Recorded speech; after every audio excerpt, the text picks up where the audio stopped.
And the first day of the new year also marks a new beginning for India vis-à-vis the United Nations. India is in the United Nations Security Council now as a non-permanent member. This is India's 8th such term.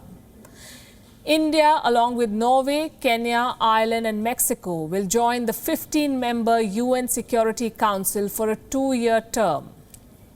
A term that presents India with a unique opportunity to demonstrate its global power, an opportunity to strengthen its claim to permanent membership on this council. Something that New Delhi has sought for decades now. So what will be India's agenda at the UN high table? What values will guide India's approach? What powers will India have as a non-permanent member? And how many terms has India served at the UNSC previously and when? In the next 4 minutes, we'll discuss all of this. Let's start with history. India has been a non-permanent member of the United Nations Security Council a total of 7 times in the past: 1950 to 51, 67 to 68, 72 to 73, 77 to 78, 1984 to 85 and 91 to 92. These are 2-year terms. And then after a 19-year break, India became a non-permanent member from 2011 to 2012. Point number 2. What values will India uphold at the UNSC? In the words of External Affairs Minister S. Jaishankar, India's approach will be guided by 5 S's: Samman, Samvad, Sahyog, Shanti, Samriddhi. Meaning respect, dialogue, cooperation, peace and prosperity. With these values in mind, India promises to emerge as a mediating force as frictions rise between world powers.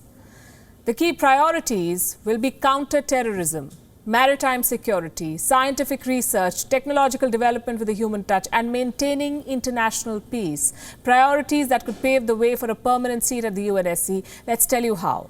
India is the 4th highest troop contributing country at the United Nations, the 4th highest. A total of 6,700 Indian troops are deployed in UN peacekeeping missions currently.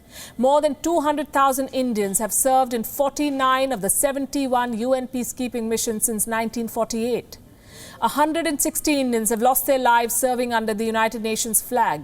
In 2007, India became the first country to deploy an all-women contingent at a UN peacekeeping mission. The formed police unit in Liberia provided 24-hour guard duty and conducted night patrols in the country's most troubled regions. India will seek to leverage its strength to improve peacekeeping efforts around the world.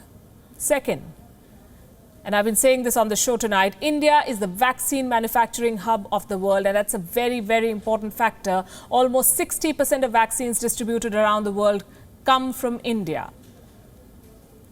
That is 1 out of every 3 vaccines. Every year, India produces 3 billion doses of vaccine. The cost of production and clinical trials is the lowest in the world. So as the world's pharmacy, India would seek to reform the global institution to respond better to health crises in future. And the third reason, and this one's important, India's clear position on combating international terrorism.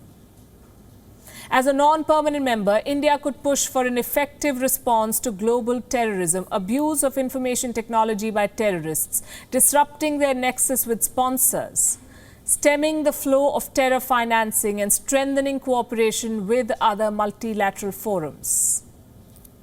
Now, the common perception about non-permanent members at the UNSC is that they are powerless, unlike the permanent members who have the power of the veto and more diplomatic influence to achieve their interests. And all of this is true, but that does not mean that non-permanent members do not have a voice.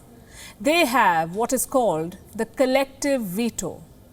Let me explain how this works. For any United Nations Security Council resolution to pass, at least 7 non-permanent members should agree to it.